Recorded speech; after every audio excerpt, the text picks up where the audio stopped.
ጠቅላይ ሚኒስትሩ በመጣ ጊዜ ባህር ዳር ናፍጥን ይዘዋል። ይሄን እናረጋዋል። መሃል ባህር ዳር ከተማ ላይ መሃል ጎንደር ከተማ ላይ ያሰማራ ነው ዩኒት የለንም። እንደ አብይ አህመድ አይነት ሰዎች እንቅስቃሴ የሚያደርጉት ደግሞ በቂ ጥናት አድርገው በቂ እንቅስቃሴ አድርገው በቂ ዝግጅት አድርገው ያ ሲባል እንግዲህ ባህር ዳርና ጎንደር የሌሉ ሰዎች ናቸው 4 ኪሎ ለመምጣት ቀጠሮ የሚሰጡት። እሳቸውን አንችላቸውም እያሉ ነው በገዛ እንደበታቸው። ጠቅላይ ሚኒስትሩ አልተቻሉም። እንግዲህ ከጎንደር እስከ ጎጃም ከጎጃም እስከ ወሎ እየተመላለሱ እየተንቀሳቀሱ የልማት ስራዎችን እያዩ በእግራቸው እየተንቀሳቀሱ እያየናቸው። በነገራችን ላይ ጠቅላይ ሚኒስትሩ የስንት ጊዜ ፕሮፓጋንዳቸውን ገደል የከተተ እንቅስቃሴ ነው እያደረጉ የሚገኙ። እኔ የኤርትራ ባለስልጣናት በጣም ነው የሚያሳዝኑኝ። ስለ ኤርትራ ከሚያወሩት፣ ስለ ኤርትራ ከሚጨነቁት፣ ስለ ኤርትራ ከሚያስቡት በላይ ስለ ኢትዮጵያ ነው የሚያስቡት። ወይ ለምን በምርጫ ቦርድ አትመዘገቡም? ማለት ተመዝግባችሁ አትወዳደሩ? ስራም ያላችሁ አይመስለኝም። አሁን የማነ ሌላ ስታፍ የሚያደራጀው የሚመራው እንደ ማስታወቂያ ሚኒስትር የሚንቀሳቀስበት ሌላ ስራ ያለው አይመስለኝም። ብቸኛ ስራው በቃ በአክቲቪስት ቋንቋ ትዊተር ላይ ቁጭ ብሎ ስለ ኢትዮጵያ ማውራት። ኤርትራ በኢትዮጵያ ውስጥ የሚንቀሳቀሱ ተቋሚ ኃይሎችን ፋኖ ሸኔና ህወሓትን ሰብስባ ሱዳን ላይ ስብሰባ እያደረገች እንደሆነ አጋልጧል። ሱዳን ላይ ቁጭ ብለው የሚያሴሩት፣ ሱዳን ላይ ቁጭ ብለው የጠብ ጌሾ የሚጥሉት እኛ ኢትዮጵያውያንን ሊግቱን ነው። ምን ያልጣሉት የጠብ ጠጅ አለ? በመሰረቱ ዘኢኮኖሚስት ቢያጋልጥ ባያጋልጥ የኢትዮጵያ ውጭ ጉዳይ ሚኒስትር ዶክተር ጌዲዮን ጢሞቴዎስ ቢናገሩ ባይናገሩ አንድ የማይፋቅ ዓለም አቀፍ እውነት አለ። ኢትዮጵያን ለማተራመስ ታትራችሁ የሰራችሁ ነው። ኢትዮጵያን ለመበጥበጥ ታትራችሁ የሰራችሁ ነው። ኢትዮጵያን ለማተራመስ ከካይሮ እስከ ካርቱም፣ ከካርቱም እስከ ጁባ፣ ከጁባ እስከ ሶማሌላንድ፣ ከሶማሌላንድ እስከ ሞቃዲሾ፣ ከሞቃዲሾ እስከ አስመራ፣ ከአስመራ እስከ መቀሌ። አሁን 4 ኪሎ ያለው መንግስት እናንተ እንደምታስቡት አይነት አይደለም። ሰላምን አማራጭ ያደረገ ግን ትዕግስቱም ልክ እንዳለው አስረግጦ የሚናገር ብቻ ሳይሆን አትሞክሩኝ፣ ከሞከራችሁት ውጤቱን ሳትጀምሩት አውቀዋለሁ ብሎ በድፍረት የሚያስረዳ መንግስት ነው ያለው። ሰላም ጤና ይስጥልን ውድ ዮሐንስ ኮርነር ቤተሰቦች እንዴት አላችሁ? አላችሁ ወይ? አለን እኛ ዮሐንስ ኮርነር ዛሬም ሰዓትና ጊዜውን ጠብቆ ወደ እናንተ መድረሱን ጀምሯል። ዛሬም በቆይታችን አበይት ፖለቲካዊ ጉዳዮችን፣ አሁናዊ ክስተቶችን፣ ቀጠናዊ ሁነቶችን በራሳችን ቋንቋ በራሳችን መንገድ እንመለከታለን። በርከት ያሉ ጉዳዮችን ነው የምናነሳው።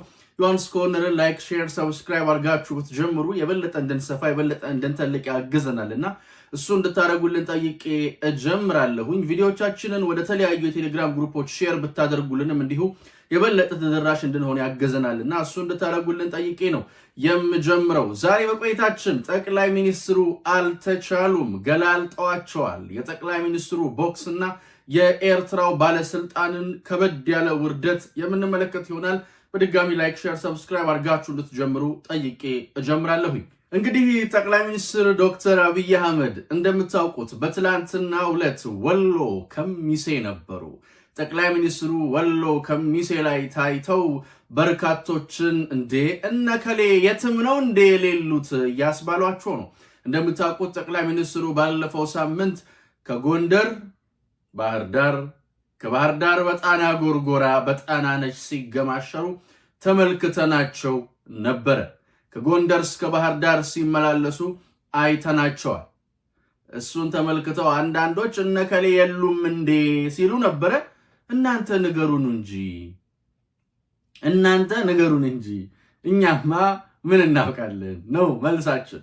ሁሌ እንደምንለው ከሰሞኑ የፋኖ መሪዎች አንዱ የሆነው ግለሰብ እንዲህ ሲል ነበር፣ ስሙት። አብይ አህመድ የሚፈልገውን በጀት በሚፈልገው መንገድ ይጠቀማል። በርካታ ድሮኖችን አሰማርቶ፣ ጀቶችን፣ ሄሊኮፕተሮችን አሰማርቶ ብዙ ሺህ የሴኩሪቲ ሰዎችን አስከትሎ ጎንደር፣ ባህር ዳር ይሄ ጦርነት ከተጀመረ ጊዜ ጀምሮ ሲመጣ ይሄ የመጀመሪያው አይደለም። ከዚህ በፊትም መምጣቱ የሚታወቅ ነው። የምንነጋገረው ሀቅ ነው። በዚህ መሀል ለፖለቲካ ኮሬክትነስ ብለን፣ ለፕሮፓጋንዳ ብለን፣ ለታይታ ተብሎ የሚዋሽ የሚቀጠፍ ነገር ሊኖር አይችልም። መሀል ባህር ዳር ከተማ ላይ መሀል ጎንደር ከተማ ላይ ያሰማራ ነው ዩኒት የለንም። እንደ አብይ አህመድ አይነት ሰዎች እንቅስቃሴ የሚያደርጉት ደግሞ በቂ ጥናት አድርገው በቂ እንቅስቃሴ አድርገው በቂ ዝግጅት አድርገው ያ ሲባል በእኛ በኩል ዝግጅት አይደረግም። ስራዎችን ለመስራት በጣም ነው እንዴ የከበዳችሁ ማለት ያስፈልጋል።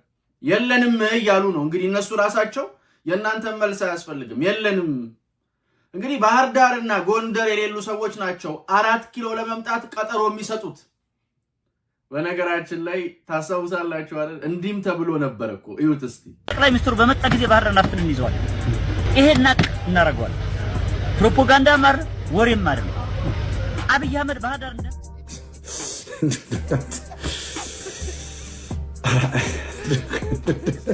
ላፍ ዳገት የለውም፣ አፍ ዳገት የለውም። እንደፈለጉ ነው የሚናገሩት እኮ። የጠፋ ግን የሰውዬ ቆየው ካየሁት መደበሪያችን ነበር እኮ። የጠፋ እንይዘዋለን ምናምን ሲሉ እንዳልነበረ አሁን ራሳቸው ጠንቃቃ ነው እሳቸውን አንችላቸውም እያሉ ነው በገዛ እንደበታቸው። በነገራችን ላይ ጠቅላይ ሚኒስትሩ ምንም ይሄ የስንት ጊዜ ፕሮፓጋንዳቸውን ገደል የከተተ እንቅስቃሴ ነው እያደረጉ የሚገኙት። የአብይ ቦክስ ከባድ ነው። በእናንተ ጋር ወርዶ ምንም እንትን የሚለው ነገር የለም። ይመጣል፣ ይሄዳል፣ ያሳያል፣ እንደሌላችሁ ይገለጣል ማለት ነው። ሰውየው ያሳረፈባቸው ቡጢ ከባድ ነው። የከሚሴ ህዝብም ጠቅላይ ሚኒስትሩን በፍቅር ተቀብሏቸዋል። ደስ የሚል አቀባበል የነበረው በስፍራው ላይ እና ጠቅላይ ሚኒስትሩ አልተቻሉም። እንግዲህ ከጎንደር እስከ ጎጃም ከጎጃም እስከ ወሎ እየተመላለሱ እየተንቀሳቀሱ የልማት ስራዎችን እያዩ በእግራቸው እየተንቀሳቀሱ እያየናቸው ነው። እሳቸው ሀገራቸው ኢትዮጵያ ሀገራቸው የትኛውም የኢትዮጵያ ክፍል ሀገራቸው ነው እንደሚታወቀው። እንግዲህ ይህን የምናነሳው አይረግጡትም አይመጡበትም ለሚሉት ግለሰቦች ነው እንጂ ጠቅላይ ሚኒስትሩ ምክንያቱም ያውቁታል። የህዝቡ ፍቅርም የህዝቡ ስሜትም ህዝቡ ጠቅላይ ሚኒስትሩን የሚቀበልበትም እይታውም ሲሄዱ ሲያያቸው የሚያሳየው አቀባበል ስነ ስርዓትም ህዝቡ ማን እንደሚጠቅመው ማን እንደሚጎዳው ጠንቅቆ ያውቃል። በደንብ ያውቃል። የወሎ ህዝብ ጠንቅቆ ያውቃል። የጎጃም ህዝብ በደንብ ይረዳል። የጎንደር ህዝብ በደንብ ያውቃል።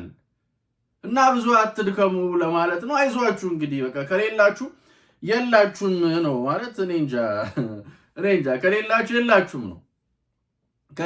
የላችሁም ነው። ግን ይህ በእንዲህ እንዳለ የእነዚህ ሰዎች አዝማች የሆኑት የኤርትራ ባለስልጣናቶች ውርደታቸውን መከናነባቸውን ቀጥለዋል። በነገራችን ላይ በአደባባይ ነው ውርደታቸውን እየተከናነቡ የሚገኙት። እኔ የኤርትራ ባለስልጣናት በጣም ነው የሚያሳዝኑኝ። ስለ ኤርትራ ከሚያወሩት፣ ስለ ኤርትራ ከሚጨነቁት፣ ስለ ኤርትራ ከሚያስቡት በላይ ስለ ኢትዮጵያ ነው የሚያስቡት። ወይ ለምን በምርጫ ቦርድ አትመዘገቡም? ማለት ተመዝግባችሁ አትወዳደሩ? አላመናችሁም? ተገንጥላችኋል እኮ ማለት ሁሌ ሉዓላዊነታችን ምናምን ነው የሚሉት። ግን ለመናገር የሚዳዳቸው ለመስጠት የሚፈልጉት ሐሳብ በሙሉ የሆነ ኢትዮጵያ ውስጥ በምርጫ ቦርድ ተመዝግቦ የሚንቀሳቀስ ተቃዋሚ ፓርቲ ነው ይመስለው። ህግዳፍ ተመዝገቡ አኑ ካልሆነ እንዴ ምንድነው የምትሉት? ይሄን ያስባለኝን ጉዳይ ነግራችኋለሁ። በነገራችን ላይ ነግራችኋለሁ። ህወሓትና ሻዕቢያ ቀን ጨለሞባቸዋል።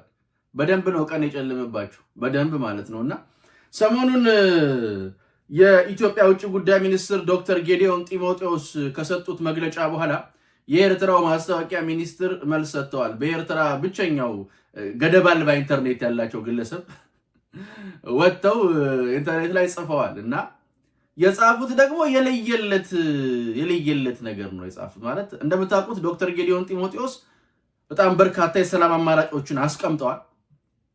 በጣም በርካታ የሰላም አማራጮችን አስቀምጠዋል። የኢሳያስ ዶክትሪን ብለው የዘረዘሯቸው ነጥቦችም አሉ እና ከእውነት የራቀ ነው ብለው ነው አቶ የማነ የተናገሩት። የኤርትራ ማስታወቂያ ሚኒስትር የእሳቸውን ውሸት ከእውነት የራቀ ነው ምናምን የሚለውን ለማስረዳት ብዙ አንደክም። የእሳቸውን ውሸት ውርደታቸውን ያከናነባቸው ግን ዘኢኮኖሚስት ይዞት የወጣው ዘገባ ነው። ዘኢኮኖሚስት አንድ ዘገባ ይዞ ወጥቷል። ይዞት በወጣው ዘገባ ላይ የኤርትራ ባለስልጣናት ኤርትራ በኢትዮጵያ ውስጥ የሚንቀሳቀሱ ተቃዋሚ ኃይሎችን ፋኖ፣ ሸኔና ህወሓትን ሰብስባ ሱዳን ላይ ስብሰባ እያደረገች እንደሆነ አጋልጧል። እንግዲህ የማነ የዶክተር ጌዲዮን ጢሞቴዎስን በውስጥ ጉዳያችን እየገቡ ያተራምሳሉ፣ ትዕግስታችንም ልክ አለው ምናምን ብሎ ያነሱትን ሐሳብ ውሸት ነው ብለው ነበር። ለኢትዮጵያ መንግስት መልስ ከሚሰጡ እርሶ ለምን ለዛ ኢኮኖሚስት መልስ አይሰጡም? በቃ ለዚህ ሰውዬ መልስ የሚሆነው ሌላ ምንም ማስረጃ ምናምን አይደለም። አይናችሁን ጨፍኑና እናሞኛችሁ ነው የሚሉን። ግን ዘ ኢኮኖሚስት ትናንት ይዞት የወጣውን ዘገባ ማየት ነው። የኤርትራ ባለስልጣናት ያሳዝናሉ። ትናንትና አሁን ሲናገሩ ማለት ነው ያሳዝናሉ ስላችሁ በቃ የሆነ ምንም ማለት ስራም ያላችሁ አይመስለኝም። አሁን የማነ ሌላ ስታፍ የሚያደራጀው የሚመራው እንደ ማስታወቂያ ሚኒስቴር የሚንቀሳቀስበት ሌላ ስራ ያለው አይመስለኝም። ብቸኛ ስራው በቃ በአክቲቪስት ቋንቋ ትዊተር ላይ ቁጭ ብሎ ስለ ኢትዮጵያ ማውራት ነው። የሙሉ ጊዜ ስራው ነው። የኤርትራ ባለስልጣን ነው። ስራው ግን ስለ ኢትዮጵያ ማውራት። ኤርትራ ውስጥ የዲሞክራሲ ማሳያ ስለ ኢትዮጵያ ማውራት ነው። የባለስልጣኖች የእውቀት አንደበተ ርቱዕነት ምናምን መለኪያ ስለ ኢትዮጵያ ማውራት። የማነ ትላንትና ስለ ኢትዮጵያ ብድር፣ ስለ ኢትዮጵያ ኢኮኖሚ ምናምን በዚህ መጠን ዲቴል የምትጨነቁ ከሆነ ለምን እዚሁ አትመጡ? ምን ታደርጋላችሁ? እዛ ታዲያ ሉዓላዊ ምናምን ትላላችሁ። ኢትዮጵያ ሉዓላዊት ሀገር ናት። በአንዲት ሉዓላዊት ሀገር ኢኮኖሚያዊ ጉዳይ ላይ ምን አግብቶ ነው እንደምትፈተፍተው? አይኖ እረዳችኋለሁ። ያምራችኋል፣ አንዳንዴ ያምራችኋል። ስለ ጂዲፒ ማውራት ሊያምራችሁ እንደሚችል እረዳለሁ። ስለ ጂኤንፒ ማውራት ምናምን ሊያምራችሁ ይችላል፣ እረዳለሁ። ብዙ ነገር ሊያምራችሁ ይችላል፣ እረዳችኋለሁ። ስለ ኢኮኖሚ ማውራት ሊያምራችሁ ይችላል፣ ይገባኛል። ማጣት ክፉ ነው፣ ይገባኛል። ግን እናንተ ስንትና ስንት ሀብታም መሆን የምትችልን ሀገር ነው ያቆረቆዛችሁት። ከዛ ደግሞ ሌላውንም ካላቆረቆዝን ነው የምትሉት። ችግራችሁ እሱ ነው። ስለ ኢኮኖሚ ምናምን ማውራት ሲያምራቸው ስለ ኢትዮጵያ ኢኮኖሚ ነው የሚያወሩት። ምን ያወራ ታዲያ ስለ ሀገሩ? እኮ የከሸፉ እኮ ናቸው። ሻዕቢያ እኮ የከሸፈ እኮ ነው። እንደ ሻዕቢያ የከሸፈ ቢፈለግም የሚገኝ አይመስለኝም እኔ። እና ይሄ የከሸፈ ሻዕቢያ የሚመራው መንግስት ዝም ብሎ ነው የሚዘበራርቅ ያለው። በነገራችን ላይ ሻዕቢያ ህልውናው በኢትዮጵያ መተረማመስ ላይ የተመሰረተ እንደሆነ አድርጎ ነው የሚያስበው። ይሄን ግጥምጥሞሽ ከላኪዎቻቸው ከግብፅ ጋር አድርገን ማየት እንችላለን። ግብፅም ህልውናዋ የሚቀጥለው የውሃ ደህንነቷ የሚቀጥለው በኢትዮጵያ ለመረጋጋት ነው የሚል እምነት ነው ያላት። ሻዕቢያም እንደዛው፣ ግብፅም እንደዛው ናት። የውሃ ደህንነቷ እንዲረጋገጥላት ኢትዮጵያ እንድትተረማመስ ነው የሚታትሩትና እኔ እንጃ እኔ ምን አይነት ሰዎች እንደሆኑ። ስለ ዶክተር ጌዲዮን ጢሞቴዎስ ተሳስተዋል በሐሰት ነው የከሰሱት ምናምን ብሎ ሳይጨርስ ዘ ኢኮኖሚስት አዋረደው። እግረ መንገድን ለዘ ኢኮኖሚስትም ነበር መልስ መስጠት የነበረባቸው። ዋነኛው ነገር እሱ። በመሰረቱ ዘ ኢኮኖሚስት ቢያጋልጥ ባያጋልጥ የኢትዮጵያ ውጭ ጉዳይ ሚኒስትር ዶክተር ጌዲዮን ጢሞቴዎስ ቢናገሩ ባይናገሩ አንድ የማይፋቅ ዓለም አቀፍ እውነት አለ። ኢትዮጵያን ለማተራመስ ታትራችሁ የሰራችሁ ነው። ኢትዮጵያን ለመበጥበጥ ታትራችሁ የሰራችሁ ነው። ኢትዮጵያን ለማተራመስ ከካይሮ እስከ ካርቱም፣ ከካርቱም እስከ ጁባ፣ ከጁባ እስከ ሶማሌላንድ፣ ከሶማሌላንድ እስከ ሞቃዲሾ፣ ከሞቃዲሾ እስከ አስመራ፣ ከአስመራ እስከ መቀሌ በጣም ብዙ ሴራዎችን እየጎነጎናችሁ አንዱም ግን ሊሳካላችሁ አልቻለም። የሚያሳዝነው እሱ ነው። በአንዱም ግን ኢትዮጵያን መግታት አልቻላችሁም። ራስ ምታት ለመሆን ነው እየሞከራችሁ ያላችሁት እንጂ። በነገራችን ላይ በትግራይ ያለው ነገርም ከእጃቸው እየወጣ ነው። ሰሞኑን እኔ ሳነሳላችሁ የነበረው ጉዳይ ነበረ። ህወሓት እየተቃወሟት ያሉ ወጣቶችን ታስራለች። የህወሓት ጸባይ ነው። እንድታስር ደግሞ በከፍተኛ ሁኔታ ጫና ሊያሳድርባት የሚችለው በከፍተኛ ሁኔታ የትግራይ ወጣት ላይ እንድትዘምት ደግሞ የሚያደርጋት ሻዕቢያ ነው። ሰሞኑን የጠየቋትን ወጣት ታስራለች፣ ታሳድዳለች፣ ምን ትላለች። ሊሳካላቸው ስላልቻለ የትግራይን ወጣት ተጠቅመው ፌዴራል መንግስቱን ማጥቃት ስላልቻሉ የትግራይ ወጣት በአንጻሩ እንደውም እነሱ ራሳቸው ላይ አደጋ ስለሆነባቸው በከፍተኛ ሁኔታ የጥፋት አፎታቸውን ወደ ተጋሩ ኢትዮጵያውያን እህት ወንድሞቻችን አዙረዋል። በከፍተኛ ሁኔታ ማለት ነው። ስለዚህ እነኚህ ሰዎች ጤነኞች አይደሉም። በጥቅሉ ሽንፈት ያመጣው መዘዝ ነው እያየን ያለ ነው። በነገራችን ላይ አሁን ዶክተር አብይን ጎጃም ሳያዋቸው፣ ጎንደር ሳያዋቸው፣ ወሎ ሳያዋቸው ቀላል ብስጭት አይደለም የሚሰማቸው። ቀላል የተሸናፊነት ስሜት አይደለም ውስጣቸው የሚያድረው። ምክንያቱም የሰሩት ብዙ ነው፣ የለፉት ብዙ ነው፣ የደከሙት ብዙ ነው። እንደ ኢትዮጵያ አልሆን ብሏቸዋል። በኢትዮጵያ ጉዳይ አልሳካ ብሏቸዋል። ዘኢኮኖሚስት የሚያጋለጠው እንግዲህ እሱ ነው። ሱዳን ላይ አስመራ እኮ አይደለም፣ አስመራ ብቻ እኮ አይደለም፣ ሱዳን ላይ ተሰብስበው የሚሟርቱት፣ ሱዳን ላይ ቁጭ ብለው የሚያሴሩት፣ ሱዳን ላይ ቁጭ ብለው የጠብ ጌሾ የሚጥሉት እኛ ኢትዮጵያውያንን ሊግቱን ነው። ምን ያልጣሉት የጠብ ጠጅ አለ? ያልሞከሩት ነገር እኮ የለም። ያልሞከሩት ነገር የለም። እንደው ይሄ ምንድነው የምንለው አፍዛ ደንግዝ የሆነ ነገር እያያዛቸው ጠብ እያሉ እየወደቁ እንደው ኢትዮጵያን አልቻሏትም እንጂ ኢትዮጵያ የምትከተለው በጣም ከባድ ፖለቲካ ነው። አፍዛ ደንግዝ ፍዝዝ ነው የሚሉት የሆነ ሰዓት ላይ ኢትዮጵያ ዩኒቨርስም ታዳላላታለች። በቃ ያልሆነም አልቻሉም። የምር ነው ያልቻሉት። እና ይሄንን ማመንም ደግሞ አይፈልጉም፣ መቀበል አይፈልጉም። ያሳዝኑኛል። አሁን የኤርትራ ባለስልጣናት አሁን የማን ያሳዝን? ኢሳያስ ሚዲያ ላይ ቢወጣ የሚያወራው ስለ ኢትዮጵያ 2 ሰዓት ሙሉ ስለ ኢትዮጵያ አንድ ነገር ስለ ኤርትራ ያወራል። አንድ ነገር የኤርትራ ማስታወቂያ ሚኒስትር እንዳልኳችሁ ነው ቅድም፣ ሌላ ስታፍም ያለው አይመስለኝም ቁጭ ብሎ ስለ ኢትዮጵያ። አሁን ትላንትና ያው እንግዲህ እንዳልኳችሁ ስለ ዶክተር ጌዲዮን ጢሞቴዎስ ዋሽተዋል ምናምን ብሎ ታጨረስ ዘኢኮኖሚስት አንተ ራስን ያዋሽው ምናምን የሚል ዘገባ ይዞለት ወጣ። ምስኪን የሆነ በቃ እንደው ለሽንፈት የተሰሩ ነው። አልሆነላቸውም። ቢነገራቸው አልሰማሉ እንጂ እነሱ ራሱ እኮ ተነግሯቸዋል።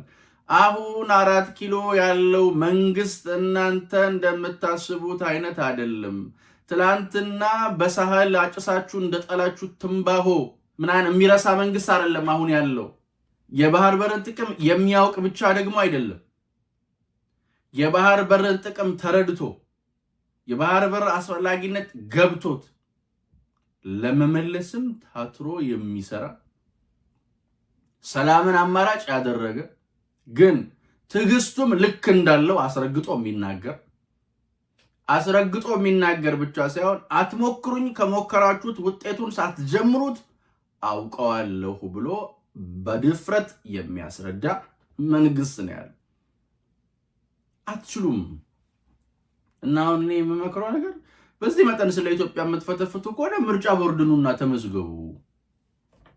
ምርጫ ቦርድ ይሻላል። እንደዛ በቃ የሚሻለው እንደዛ ነው። ምርጫ ቦርድ መጣችሁ ተመዝግባችሁ የሚሆነውን ማየት አይሻላችሁም ትላላችሁ? እኔ እንደዛ ነው የምለው። እንግዲህ ህግደፍ በምርጫ ቦርድ ተመዝግቡ።